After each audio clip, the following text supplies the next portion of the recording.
Welcome back, everyone, to Ready, Aim, Retire. I am Rob Kirvan, your host, the show where we focus on coming into retirement, going through retirement, your legacy, and kind of everything in between.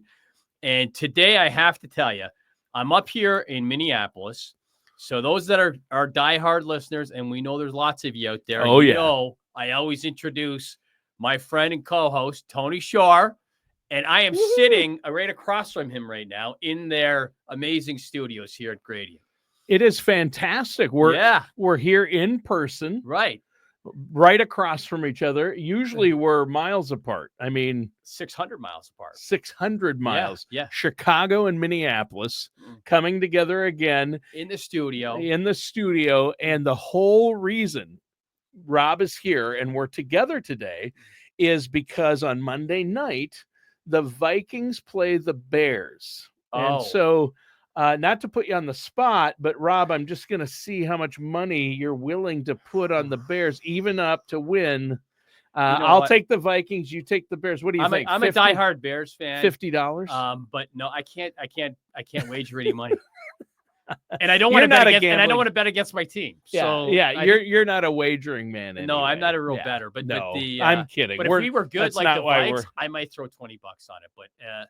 But I will be out of town by that time.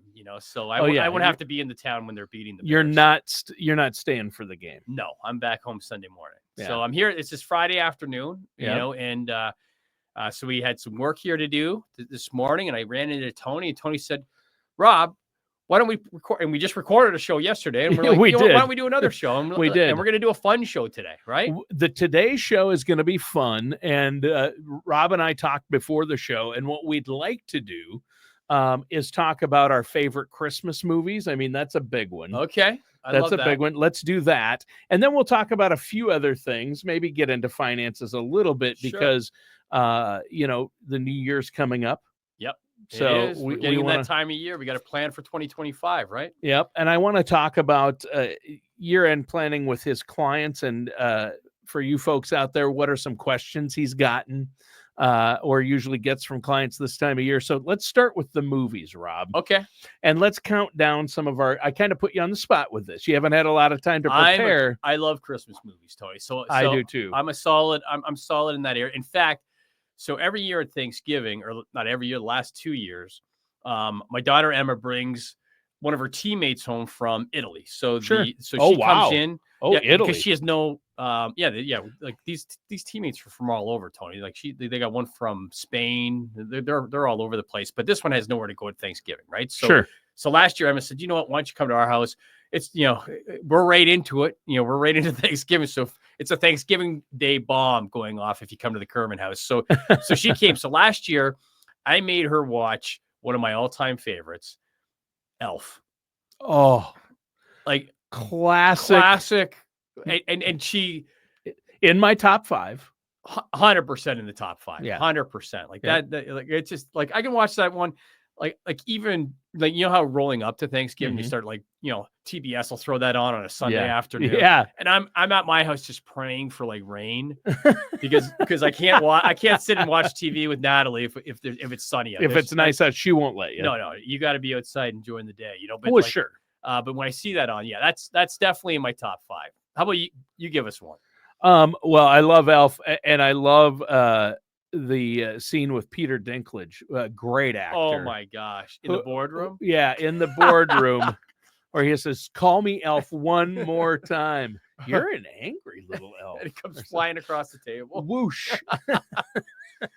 That is a good one. Yeah, I saw an interview with Peter Dinklage, and he talked about, he said, I spent 3 days with Will Ferrell, and I was so amazed that he turns it on when the camera goes on. He turns that on, but off camera, and I've heard this from other people, kind of a boring guy, just normal, average, not joking. I would think he'd be the guy like you're at a cocktail party you get close to because he's just going to tell jokes the whole time. And maybe he does that like in other social settings, but when he's working, he's just really, he's super kind and nice. Yeah, I can see that. But just not zany at all. Wow. Like some people, like Robin Williams, as a comedian, that's Robin Williams. Some people, full character. Bill Murray, full range, Yeah. always on, right? Yeah, because you see that guy with the like the Pro-Am at Pebble Beach and stuff, and he's just always on. He's always got his little stick going. Oh, and it's I love watching him at the Pro-Am play. Yeah. I actually got to meet him and say hi to him at the Ryder Cup here in the Twin Cities. Oh, okay. On the Celebrity Scramble. It was on the Tuesday of Ryder Cup week. Like when it was and at Huey Hazeltine? Lewis, Kurt Russell, Eric the swimmer, the Olympic swimmer, and Bill Murray was there. And I was watching him practice, and he turns around, and I'm leaning on the railing, and there's bleachers full of people. He goes, "Hey, how's it going?" And I go, "Good," because I'm staring right at him like a fanboy. And he goes, "How's the mood up there?" And I go, "It's great." And he goes, "Good, just checking." And then he turned back around and drove the ball.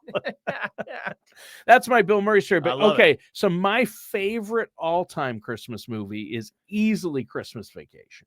I mean, all day long, without a doubt, all day long. And I will play there's so many. Where do you think you're going? Nobody's leaving. Nobody's walking out on this fun old-fashioned family Christmas. No, we're all in this together. This is a full-blown 4-alarm holiday emergency here. We're going to press on, and we're going to have the happiest Christmas since Bing Crosby tap danced with Danny Kaye. That's an edited version. Yeah. There's Danny and Kay. There was a word. Yeah. So, but that's my favorite Christmas movie. But Elf is in my top 5 as well. What's another one of yours? Well, here it's funny you say that. So I told you I showed Lavi Elf last year. Yeah, and what did she think? Because sometimes they don't get the humor. So here's what she said. She said, "Oh, that was good." So this year I'm like, okay, she wasn't as excited as I needed her. Yeah. Christmas Vacation. So I'm like, all right, Lavi, you're gonna watch. This is one of the all-time greats. And we watch it, and I know everything they're going to say. Yep. Still laugh. I do too. The icicle shooting into like Elaine's place next door. It's like Margot and Margot and Todd. Yeah, totally classic name. I don't know Margot. Well, what Todd? Right. So good. But then she goes, so after it's over. Yeah. So I'm like, Lavi, I go, you must have loved this. And she's like, yeah. I go, you didn't like Christmas Vacation? And she goes, well, they just seem to be acting stupid the whole time. I go, that's the funny. To me, that's the funny. Yeah, it doesn't necessarily, I think, yeah, sometimes it's, and I don't want to stereotype, but maybe it's cultural. You know what I mean? Yeah. The humor. And it's a lot of sarcasm and dry humor. And then she might not like she speaks English, but she's not speaking like really great English, and it's really subtle. It's dry, subtle improv comedy too. It's like they're making stuff up as they go. So if she comes next year, I'm not sure what's going to be on the skip. But I'll tell you what. I'll give you one of my other favorite What's one of your other favorites? I love The Christmas Story. Oh, A Christmas Story. Yeah. Red Rifle BB. That's probably number 3. I have Christmas Vacation, Elf, and A Christmas Story. Yeah, my I'd probably have them ranked in there. I'd probably have them ranked in there. You give me another one, I'm going to give you one that I think is an all-time great. Okay. So I've got number 1 is, and I'll rank them because I think about this all the time. A Christmas, National Lampoon's Christmas Vacation, Elf, A Christmas Story. And another one would be, and I hate to go total classic, but I do like It's a Wonderful Life. Have you ever seen that? The old black and white? Yeah, and that's a classic. That's a financial. That's got tons of financial lessons. And it's like you got to watch that, right? Yeah. Like that's just like that's the mood's a little different.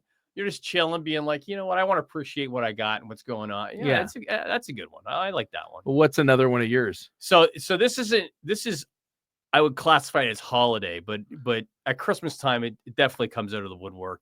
Is Planes, Trains, and Automobiles. Yep, that's a Thanksgiving movie, Thanksgiving technically, one, but yes, it's definitely holiday. If you could classify it as a Christmas movie, it would probably even for me bump A Christmas Story down a notch. 100%. It's good. One of my all-time favorite movies because it's hilarious all the way through and has such an impactful ending. Yes, and meaningful ending. Yeah. And so John Hughes is brilliant, the writer director. What happened? Like, that guy writes all these great movies that I grew up with. Another Christmas movie, Home Alone. He did that. Home Alone. He wrote and directed the first Home Alone. Home Alone's a classic. Yeah. You can't give shade to Home Alone. That's another really good one. But John Hughes had all these movies, and then he stopped kind of. Well, Like, he did, and he it's had Pretty in Pink. he 16 had Candles. the first Vacation movie was his first major motion picture. Okay. He wrote and directed That was so good. Vacation. That was good. He wrote and directed Christmas Vacation, Mm. Ferris Bueller's Day Oh, Off, right. Breakfast Club, Oh, 16 Candles, Some Kind of Wonderful, Home Alone, Planes, Trains, and Automobiles, Uncle Buck. Uncle Buck. He did all those movies in a short period of time. in a short period of time throughout the 80s. Yeah. And then I think he got Tired. a little burnt out, Yeah. and then I think he did one like independent film after that. And then he retired, and he passed away young, and he was from Chicago, of course. Yeah, because all the movies and they're all filmed there. You can drive by the houses. Yeah, all the different schools I know, and the Home Alone house just sold, I think, this year again. Yeah. But yeah, he was, they were, and no one makes movies like that anymore. Nope. Like they're just not like those classic, you're just laughing, nothing, just slapstick kind of humorish kind of, and then the teenage ones with the 16. Yeah. So good. Yeah. Pretty in Pink. Pretty forgot to mention that one. Oh yeah, forgot to mention that one. Tony, I think me and you need a movie weekend together. Yeah, we do. I think we'd have the best time, just like chilling, get our snacks, have some food coming in, just like movies. Yeah. Which is funny because I am older than you, but we love the same movies. I guess the 80s movies. Yeah, we're probably in the same zone. Yeah, in the zone. But as far as Christmas movies, you're right. Planes, Trains, and Automobiles. What about some of the dramas like what's the one? Love Actually, isn't that kind of a Christmas movie? Have you ever seen that? I probably have, but I don't. Yeah, I guarantee it's one of Nat's favorites. Probably. Yeah. She does like she likes she likes those same funny movies. Yeah, that's good. Like she would rank Elf, Christmas Vacation. She's not a fan of A Christmas Story.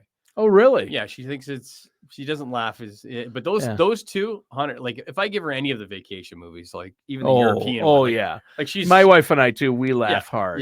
Just loves those. Loves Elf. My daughter loves, my daughters love Well, Elf is so great. Yeah. And Zooey Deschanel is in Elf. Yes. And she does such a great job, and she can really sing. Too. Yeah, she totally can in the bathroom. Yeah. And she actually has a group, she's put out albums. It's called She and Him. And they do Christmas records. And if you've never heard the She and Him Christmas records, it's her and another alternative artist named M. Ward, and they're beautiful records. Yeah. Oh, wow. No, kind of acoustic bass, but she's a great singer and performer. Right. Yeah. Well, she sounded good in the Yeah, she's great. But those are good ones. Yeah. Any other Christmas movies you can think of? Like those are my go-tos. Like they're my 100% go-tos. What about Die Hard? Is Die Hard a Christmas movie? I like the Die Hard, but I don't call it a Christmas movie. I know everybody does. Well, because it's kind of a joke, because it's a thriller and suspense and action movie, but yet it takes place at Christmas. Right, so. Right. And I like those movies. I think he was good. Yeah, those were good movies. But I stick to the comedy ones. Like, for some reason, I kind of lean that way. What about Scrooged? Oh, I love Bill Murray. I like Scrooged. Yeah, with Bill Murray. Bill Murray, that was a great one. That was a good one. That was a really good one. Yeah, Bobcat Goldthwait had the funniest role in that. He's the guy, the short little guy that Bill Murray's mean to, that works in the office and goes crazy and gets the shotgun. Right, he was the guy off the police academy one. Yeah, too, right. Yeah. He do you know? Fun fact, Tony. A client of mine, he married their daughter. They live right around they live like in I believe Warrenville, Illinois, which is right by Naperville. Oh wow. Yeah. She was out in L.A. Like I'm not sure if she was an aspiring actor or whatever she was doing, and then they ended up dating and then moved back to like Warrenville, Illinois. That's and I'm crazy. Like, your son-in-law's Bobcat. I'm like, oh my! Does he do the voices? He's like, not so much. No, he doesn't. No, he's not. I know that he's really good friends with. He runs in a circle that's pretty good. He was good buddies with Robin Williams, and he were good friends. And he did the stand-up circuit out in California. Oh, did he really? He was part of that. Like Robin Williams, Bobcat, that whole circle. Yeah, I love Bobcat. Yeah, I could see him doing stand-up. He's pretty funny. Oh, he's hilarious. He has all the voices. I've seen him do stand-up. Have you? Really yeah, he's funny. got to be funny. Yeah, he's super funny. And he even directed a couple of movies. Oh, did he really? Like and one Robin Williams was in one, and it was very indie, and it was called something the Clown. I forget now. what was the name of that movie that Bobcat did with, and Robin Williams appeared in it? But it was it bombed pretty Right, big. yeah. But That's probably expected, but yeah, you but gotta swing he's the bat, funny. good for him. Why Yeah. not? Okay, so this time of year, before we wrap up the show, Yeah. we're just having a fun one today. Yeah, we're up in This is kind of a Minneapolis, just bonus having some show. fun. This is bonus a bonus episode. Show. Bonus episode. I would call it that. But for our listeners and viewers out there, if they've made it this far in the show, listening to us talk about our favorite Christmas movies, we want to throw some meat at you here. This time of year, like November, December, fall through the holidays, you're usually pretty busy, I would assume. I mean, now it's slowing down, but I would assume we're pretty busy. I would say, Tony, it's probably our busiest time is probably the first quarter of any year, because you're coming into tax time. But this is particularly busy. Like, I always hear these things, like people like, that time between December 5th and January 5th where nothing happens. Well, no, not at our place. It's for you in the financial advisory world, it's probably busy. It's really busy. Like, people coming in for year-end reviews, like, things that we're changing around, distributions we're doing because people are getting ready for maybe a vacation in the new year, and or meeting with people planning on Roth conversions in the new year. Sure, Roths. Anything with tax implications, I would think people would want to take care of that before the end of the year, like conversions, 401k conversions, IRAs, Roths, and required minimum distributions. You're making sure they're all taken care of, and we're usually, like, with the required distributions, because the penalty is so strong. That's done for your clients. We've got them. Like I think our drop dead date on that, Tony, is, I want to say October 15th. Oh, okay. So we won't even, because what happens is you get to this time of the year, and we have everything, at Charles Schwab. Well, they have a deadline. They have a deadline too, and if they don't get not done, December. It's before December. It's 30th. Probably.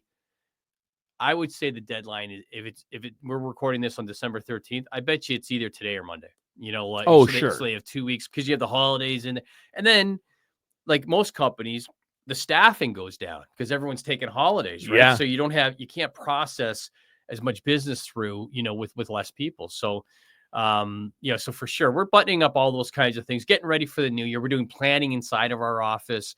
What we're planning on. We do a ton of client events. So we're planning on client events.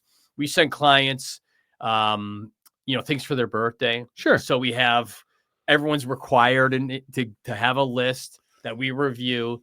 And I can tell you what happens every year, Tony, is we come up with the best idea, and my birthday is January 7th, and somebody sends me it's coming up. But we have an idea in place, and then someone sends me the coolest idea. So last year, you change it last minute, is what you're saying. It was cupcakes. Last year was cupcakes in a jar. They showed up, and I was just like, who's going to eat that? So they were like, I put them in Natalie's office. I'm like, I'll get to them. So like a week later, and they're sealed so it doesn't go bad or anything. So a week later, I'm like, when we try these things, and so I had the chocolate, she had the vanilla, none left. Like, it was just like, oh my gosh, it's a cupcake made into a jar. You ate the gifts that you bought for your clients? No, the gift that someone gave me for my birthday. Oh, for your birthday. We have it all. We have something else. Okay, I thought you had all these for all your clients, and you're saying your staff ate them. No. We had okay, that's better. Yeah, someone sent it to me, and then we tasted them, and we switched our whole thing to send everybody the cupcakes in the jar, right? So we're going through, I guess, the futile process of picking something, knowing full well it could possibly change after the 7th of January, so who knows? But that's an interesting insight into the life of an advisor. That's something that most people wouldn't think about. You do send your clients gifts, and you do things for them for the holidays, so you have to take care of that. Yeah, and even we plan out the most of the year for different client events that we host. Different things I'm speaking at, like we're currently speaking on wills and trusts, that's all. So a lot of, plus all the big financial conferences that you go to. I know that you and other top advisors from around the country in January always have a conference, big financial summit. Yeah, and you're usually there too. I am. I'm there just along for the ride in case somebody wants a quick radio ad recorded or something. Sure. But you're right. That has to fit in the schedule. Yeah, there's several other different things. Sure. Emma graduates this year in May, so Oh, wow. that's in the schedule. So yeah, so there's a ton of, like, just like we tell our clients to plan, like we're obviously have to plan ourselves. So Sure. so we're doing a lot of that stuff. Plus you keep on track, you keep track of a lot of your clients' goings on. So for your clients and for people listening, they think, well, for the new year, financial planning, what do I need to know? Things change in the new year, right? There's new laws take effect. We got a new tax administration, so we Yeah. got to keep an eye on that and see what they're doing. The tax law, the current tax law expires December 31st of 2025. Yeah. So we're going to see how they kind of mold that. So we're always listening to that. So yeah, the planning never stops, Yeah. so you always just kind of have to keep ahead of it. But I'll tell you something, Tony. We just had our Christmas party a few weeks back. Okay. And so we had, I don't know, 270, 290 people there. And the biggest compliment I've ever gotten. Now, I didn't hear it directly. Natalie was sitting with this table, and I had a client say to somebody else that they were clients, but they maybe newer than him. Mm-hmm. And he said, he goes, it's absolutely amazing that Rob can meet with every single person as if they're the only person. Like they're his only client. He knows everything about them. He knows this. That's what you want to hear. He actually cares. I can tell he actually cares, which I do. You know, so for someone to actually, like, I'm doing it. And you do care about all the people you meet with and work every with. situation and everything, for sure, because we're kind of like partners, and over time. Hey, you've been with me for 10 years. Like we're friends. Yeah. You were somebody, like, if you said, Rob, let's go for dinner, I'd go for dinner, Yeah. like you become friends. So massive compliment. And that and to me, that's what that it's makes all the about. work worth it. Yeah. That's what it's all about. For somebody to kind of pinpoint that. I think that was pretty cool. That's great. Yeah. That's great. And before we go, I know, Rob, that you love hearing from listeners if they have questions about their finances, about retirement, about investments, about planning. And you look at the big picture, and everybody's situation is different. So before we go, how can our listeners get a hold of you to set up a time to meet with you? Of course, it gets harder over the holidays, but maybe start the year off fresh. So set something up for next year. 100%. Or maybe they have a good Christmas movie, Tony, that we missed. I'm sure. I know we're going to hear, because the dramas I lost it on. But folks, 100%. Get into January, turn the page. Just like everyone in January kind of goes, you know what? I'm going to get in better shape. I'm going to eat better. I'm going to do this better. Get better financially.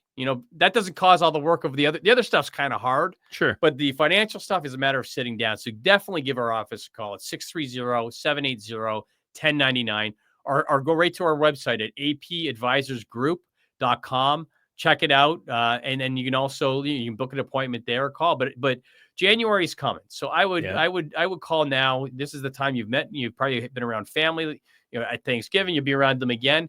And it's time to think about yourself and see, get your life on a better path. Yeah, I think that's great, Rob. Fun show today. Great. This is awesome. Had a great time talking about our favorite Christmas movies. Yes. And we're on the same page. We are on the very same page. We are like this. Basically the same top 5 movies. I think so. That's awesome. All right. And listeners and viewers, thanks for tuning in and hanging out with Rob and I today. That does it for today's episode of Ready, Aim, Retire with our host, Rob Kirvan. Thanks, Rob.